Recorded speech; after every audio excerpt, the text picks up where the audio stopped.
The Universal Academy for Interspecies Dynamics was, by galactic consensus, the most prestigious institution of its kind. Its halls were carved from the moon of a gas giant, polished to a mirror sheen that reflected 1,000 different forms of life. Today, in Classroom 7 Delta, the air was thick with a cocktail of atmospheric requirements and academic superiority. It smelled vaguely of ozone, damp soil, and smugness. The students arranged themselves in their designated environmental pods, a cosmic garage sale of anxiety and evolution. There was General Forlag of the chitin, a being who looked like a praying mantis had won a bodybuilding competition and then been dipped in obsidian. His species communicated primarily through threat displays and the occasional dismemberment, making him a natural at galactic politics. He sharpened one of his forearm sides against the other, creating a sound like grinding scissors that set everyone's nerves, or nerve analogs, on edge. He considered most other species to be varying degrees of squishy. Floating serenely in a pressurized globe of methane was a Xylosian, a creature of pure thought and buoyant gas, who viewed physical form as a rather gauche and primitive affectation. It pulsed with soft, lavender light, a visual representation of its intellectual disdain for the proceedings. It believed all problems could be solved with sufficiently complex logic trees, a philosophy that had, on 3 separate occasions, led to the accidental implosion of its species' starships. There were others, a silicon-based life form from a high-gravity world who resembled a particularly grumpy pile of rocks, and a trio of gelatinous zorpids who communicated by vibrating at frequencies that made your teeth ache.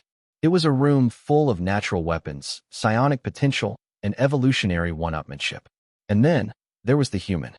The galactic perception of humanity was not, to put it mildly, flattering. They were seen as a cosmic joke, a species that had stumbled into space by sheer, dumb luck. They were fragile, soft-bodied mammals with no natural armor, no claws to speak of, no venom, no innate psionic abilities, and a laughably short lifespan. Their home planet, a bizarrely hostile water world called Earth, was considered a Class 12 death world by the Galactic Conservancy, a rating so high it was mostly theoretical. The consensus was that anything evolving on such a planet should be a 10-foot-tall, acid-spitting nightmare. Instead, the galaxy got humans, bipedal, disconcertingly symmetrical beings who were prone to sunburn and social anxiety. They were viewed as the universe's most successful prey species, having somehow managed to build starships before being eaten by their own planet's megafauna.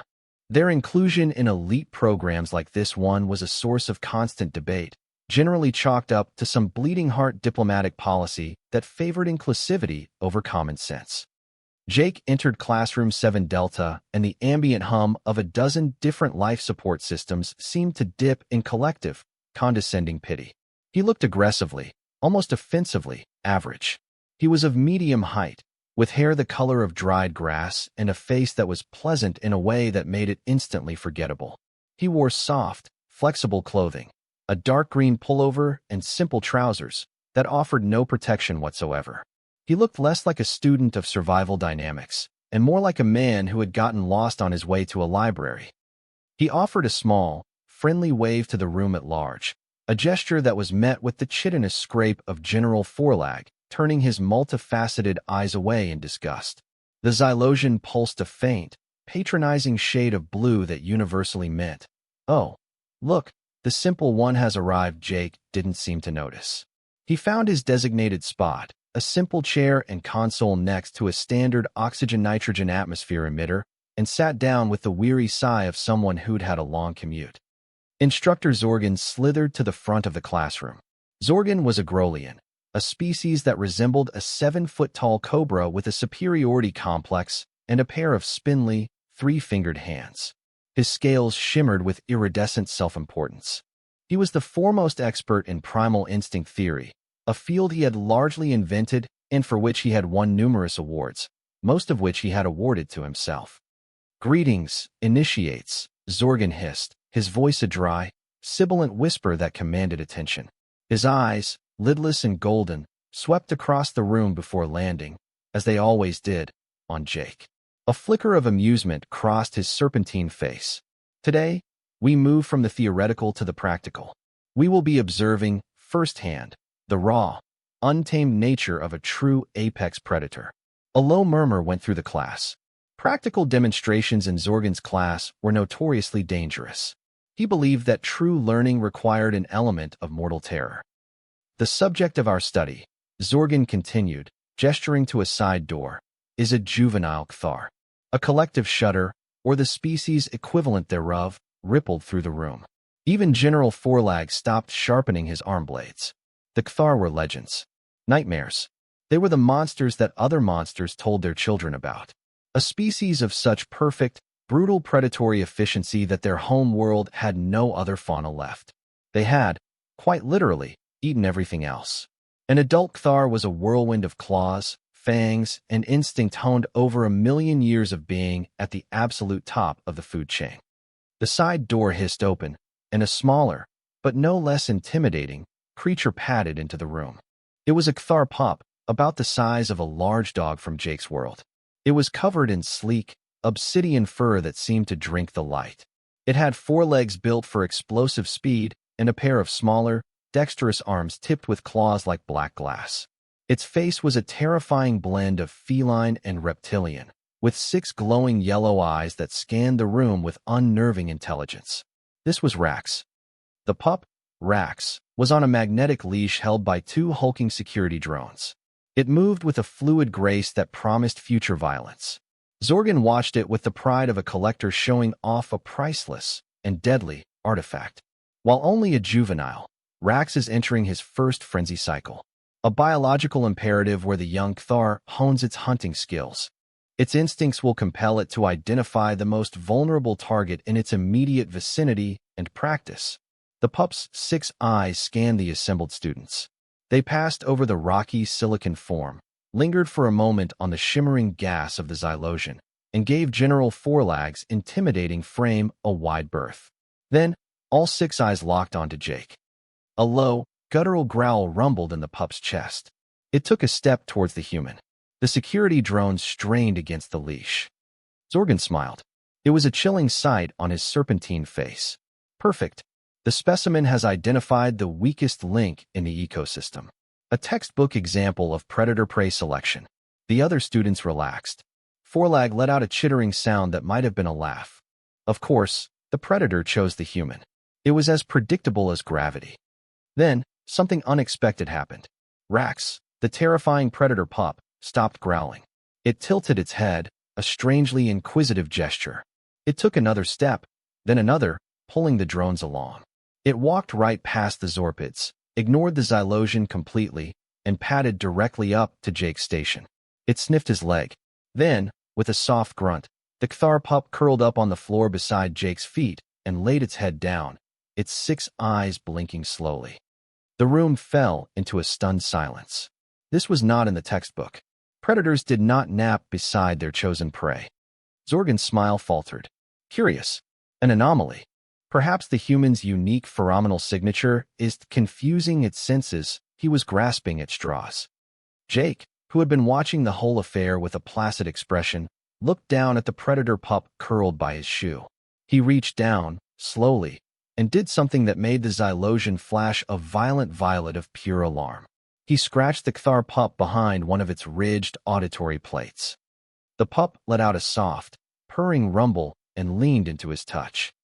"Well, now," Jake said, his voice calm and casual.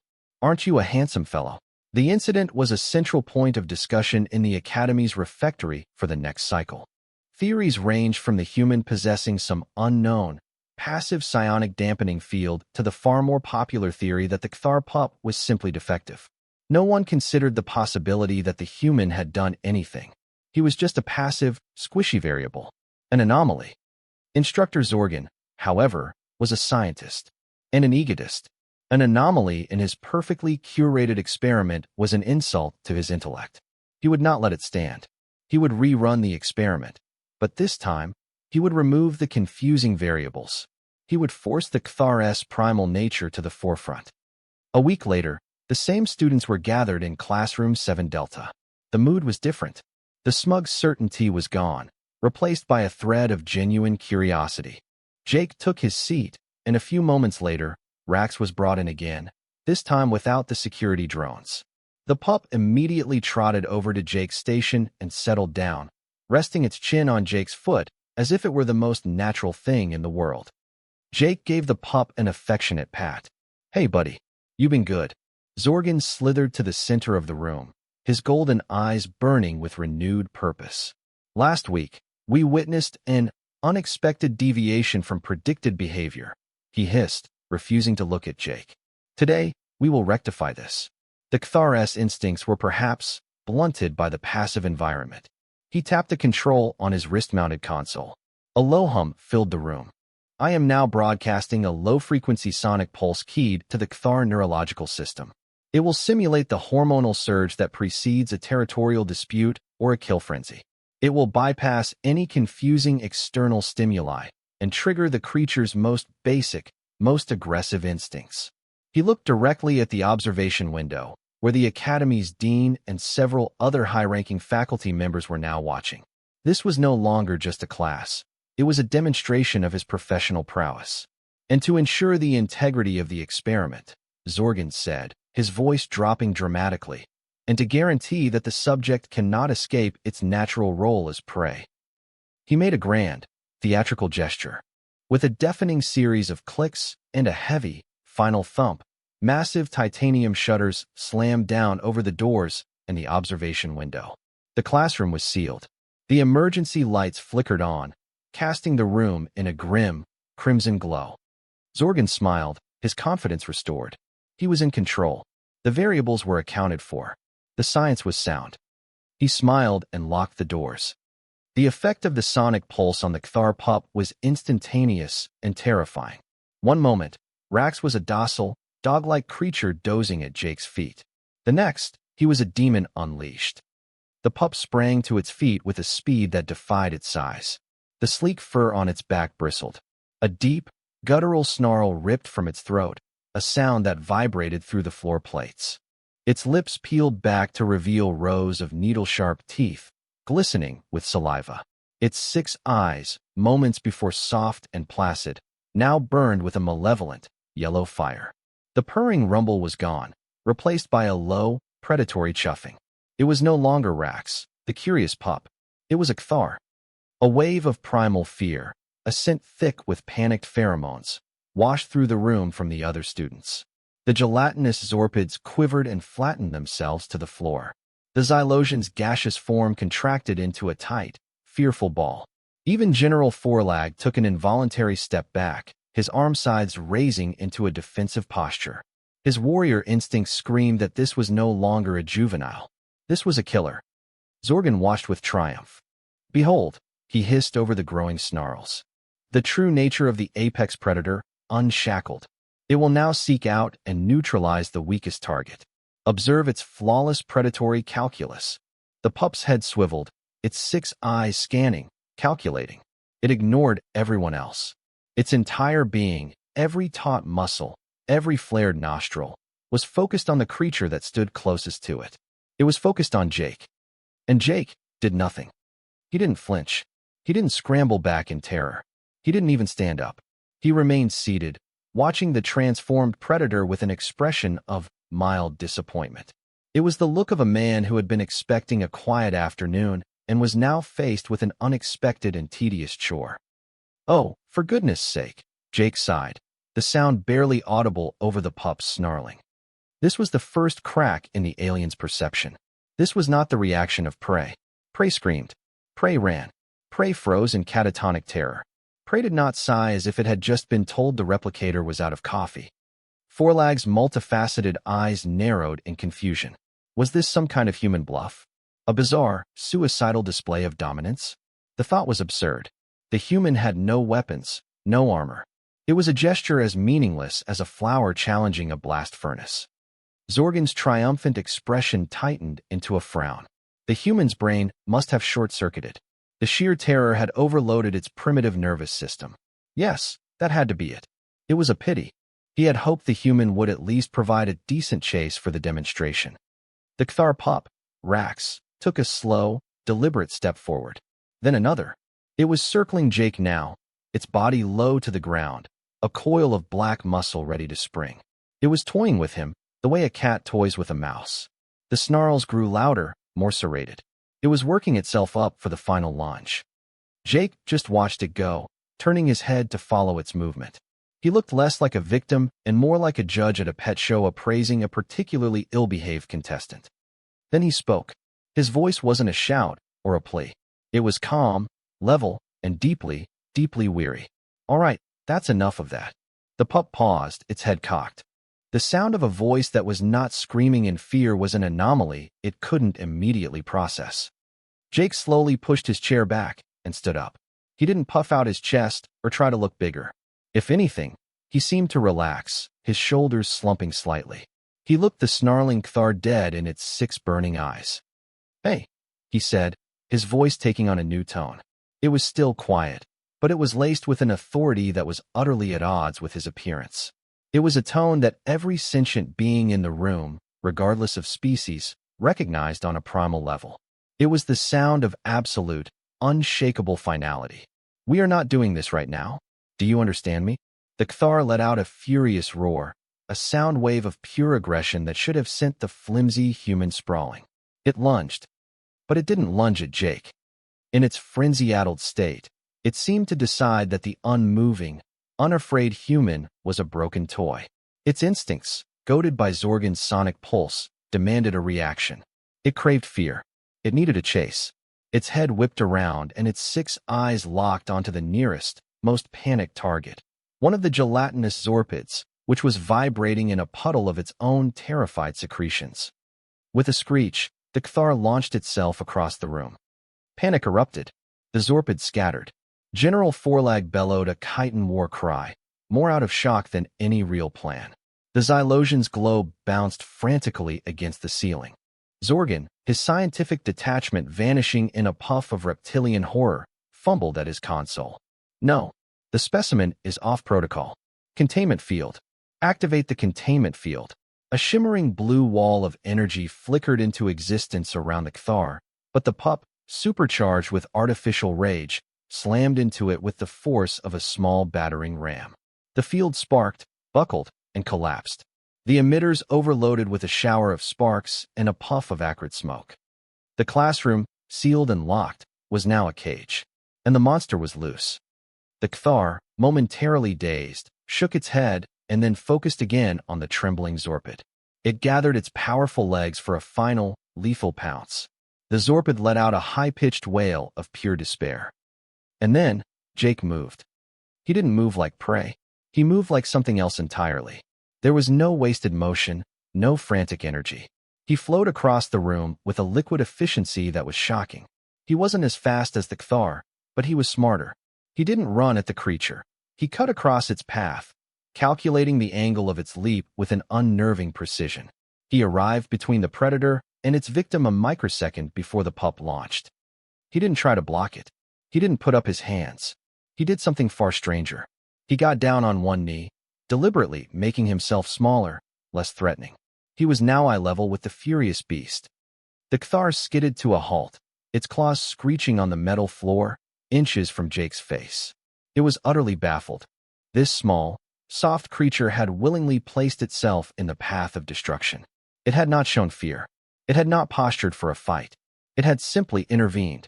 The pup's frenzy-addled brain stalled, caught between the imperative to kill and this completely illogical behavior. It snarled, its face a mask of confusion and rage, spittle flying from its jaws. Jake didn't flinch.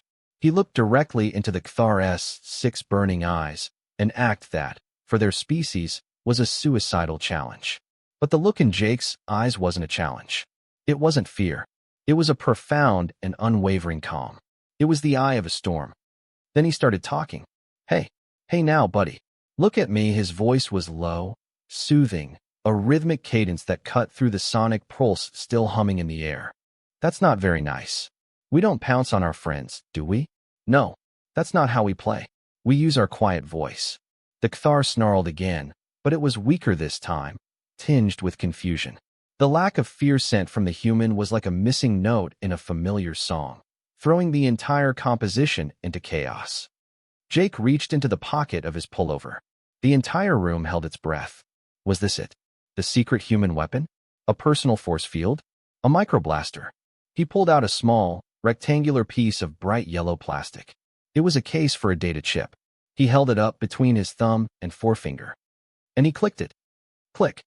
The Cthulhu's ears, or the alien equivalent, twitched. Clack. Jake opened and closed the case again. The sharp, simple sound cut through the air. Click, clack, click, clack. The pup's snarling subsided, replaced by a low, questioning growl. Its 6 eyes, unable to process the situation, fixated on the source of the novel sound. The rhythmic, meaningless noise was a new input, a puzzle that its primal brain, geared for blood and terror, had no framework for. The artificial rage from Zorgan's machine was still there, but it was being overwritten by a more powerful force. Sheer, unadulterated confusion. Click, clack. Jake never broke eye contact. He kept up the soothing, nonsensical monologue. That's it. See, much better. No need to get all worked up. It's just a big day. Lots of new faces. It can be overwhelming, I get it. Then, he did the impossible. While his right hand continued the steady click-clack of the data chip case, his left hand moved slowly, deliberately, toward the Cthulhu's head. General Forlag made a choked, strangled sound. The Xylosion flashed a color that had no name, but clearly meant, "Are you out of your mind?" To touch a Cthulhu in a frenzy was to invite evisceration. Jake's fingers made contact with the sleek, black fur just behind one of the pup's auditory membranes. He didn't just touch it. He scratched, gently, with a soft, circular motion. The effect was electric. The Cthulhu's entire body went rigid. A shudder ran through it. The last of the snarl vanished, replaced by a choked, bewildered sound deep in its throat. It was a sound no one in that room had ever heard from a Cthulhu. It was something halfway between a whine and a purr. It leaned into Jake's touch, its 6 eyes blinking in slow, dazed succession. The burning yellow fire within them dimmed, replaced by a glossy, confused placidity. Jake kept scratching. "There we go," he murmured. "See? That's better. All that yelling is just exhausting, isn't it?" The terrifying apex predator, the nightmare of a dozen star systems, let out a soft grunt. It took one shaky step, then another, and collapsed at Jake's side. It nudged its massive head under his hand, demanding more scratches, and then laid its head on his knee, letting out a long, weary sigh. In the space of 30 seconds, it had gone from a frenzied engine of destruction to an overtired puppy. The sonic pulse from Zorgan's machine was still humming in the background, a now pathetic and irrelevant noise. The classroom was utterly, profoundly silent. The only sounds were the soft thump-thump of the Xylosion's globe bumping gently against the ceiling in its shock, and the quiet, rhythmic scratching of Jake's fingernails against a Cthulhu's hide. General Forlag stood frozen, his sides lowered. He was staring at Jake, but he wasn't seeing a soft, squishy prey species anymore. He was seeing something else. Something ancient and powerful and utterly incomprehensible. He had led armies. He had faced down fleets. He had never, in his entire life, witnessed such complete and total psychological dominance. It was a weapon more devastating than any blade. The pile of rocks that was the silicon-based student shifted, a gesture of profound unease. The Zorpids, safe now, slowly began to reform from their panicked puddles, their vibrations emitting a frequency of pure, unadulterated awe. Instructor Zorgan was the color of old parchment. His serpentine body was coiled tightly, a posture of extreme distress. His life's work, his entire understanding of the universe's fundamental truths, had just been taken apart, piece by piece, by a single, unremarkable mammal with a plastic doodad. The data on his console was worthless. The theories in his head had turned to ash. He finally found his voice. It was a dry, cracked whisper, stripped of all its previous arrogance. It was the voice of a man who has just seen a ghost. "What?" he stammered, his golden eyes wide with a terror that was now entirely genuine. "By the eternal void. What are you?" Jake looked up from the now dozing Cthulhu pup. He gave Zorgan the same, patient, slightly tired smile he'd had when he walked in. The crimson emergency lights cast strange shadows on his face, making his utterly normal features seem alien and unknowable. "Me?" he said, as if the question were a bit silly. I'm a kindergarten teacher. The statement hung in the air, more baffling than anything that had preceded it. A kindergarten teacher? The words meant nothing to them. Forlag tilted his head. Zorgan just stared, his mouth opening and closing silently. Jake seemed to understand their confusion. He sighed, the sigh of a man who has had to explain the same simple concept over and over again to people who just weren't getting it. He gestured with his chin towards the sleeping predator on his lap. This, he said, your Kthar pup in a frenzy cycle? This isn't a predator honing its skills. This is a toddler throwing a tantrum. He shifted his weight, making himself more comfortable. You don't fight a tantrum with aggression. That's like trying to put out a fire with plasma. It just feeds the flames. You don't try to dominate it, either. That just makes them dig their heels in. You de-escalate. You redirect. You create a distraction, break the feedback loop of their anger, and then you offer comfort. It's behavioral psychology 101 on my world. He looked around the silent, stunned room. Your mistake, he continued, his voice taking on the patient, explanatory tone of a lecturer, is that you see the universe as a simple equation of predator and prey. Strength versus weakness. You think in terms of claws and armor and energy output. On Earth, that'll get you killed before breakfast. Zorgan managed a weak, rasping sound. Earth, the death world. You call it a death world, Jake corrected gently. We call it home. And yes, it's dangerous. But not just in the ways you understand. You have big, scary monsters. We have them too. We call them bears, sharks, crocodiles. And an angry mother bear defending her cubs makes this little guy, he patted Rax's head, look like a harmless pet. But our dangers are more insidious, more creative. He leaned forward slightly, his voice dropping. We have insects. Tiny things, smaller than my fingernail. Some of them carry poisons so complex they can shut down your entire nervous system in minutes. We have spiders whose venom can liquefy your tissues. We have snakes that can kill you with a single bite before you even know you've been struck. We have plants that look delicious but will kill you if you eat them. We have fungi that sprout from the ground and can dissolve your lungs if you breathe in their spores. Our planet is actively trying to murder us in 1,000 different, subtle ways, every single second of every day. He paused, letting that sink in. The xylosion was now glowing a deep, thoughtful indigo. And what do? Jake asked rhetorically. We teach our children about it. We have little rhymes. Leaves of 3, let it be we teach 5-year-olds, beings with the impulse control of a malfunctioning droid, which colorful berries are a fun snack and which ones will make them stop breathing. We teach them to look for the little red hourglass on the spider's belly. We teach them to recognize the rattle of the snake in the grass. Survival on Earth isn't about being the strongest. It's about being the smartest, the most aware, the most adaptable. He looked back at Zorgan. You tried to trigger his primal instincts with a sonic pulse. On my world, we have beings called toddlers. They are illogical, emotionally volatile, bipedal rage machines with superhuman strength when they don't want to put their shoes on. They have no concept of self-preservation. They will try to stick forks in electrical sockets. They will try to eat rocks. They will run directly into traffic. And they bite. Hard. A Kthar frenzy is just a Tuesday morning in what we call the terrible twos.